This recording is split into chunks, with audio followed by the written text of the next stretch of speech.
Hi, welcome back to Neil Watson, your English coach, and fairly regular, hopefully to become more regular soon, word of the day.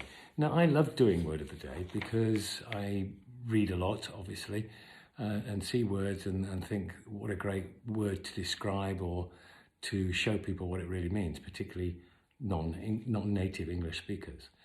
But I also love the fact that I learn new words by reading and by looking at the news, by reading books and finding out, oh, that's a word I didn't know before.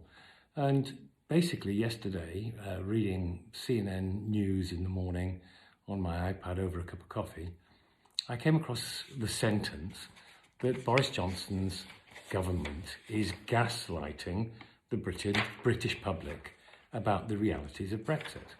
Well, I thought, gaslighting? Well, I know what a gaslight is. You know, it's a light that you basically set gas on fire and it creates light.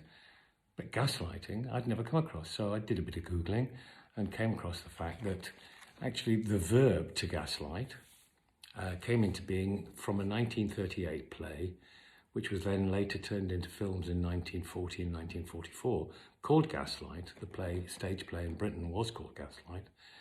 And it's to basically psychologically manipulate somebody by getting them to doubt, as an abuser, getting them to doubt their perceptions of reality by telling them things, doing things.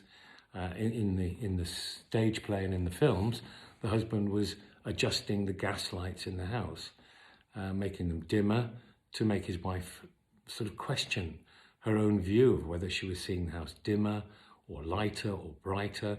And the husband basically was trying to sort of psychologically abuse his wife into believing that she'd gone mentally insane. There were other parts of him being up in the attic, making noises, talking to himself, changing lights, dimming lights, and then denying any of this was taking place.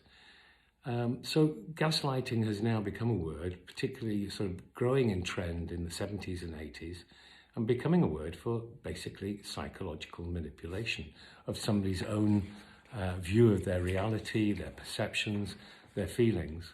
And it can be used by a person or a group of people against a person or a group of people.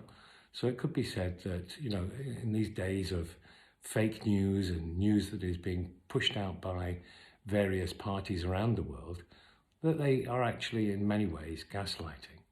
But anyway, that's to gaslight. To gaslight, to change and to try to force somebody to doubt their own perceptions and their own view of reality.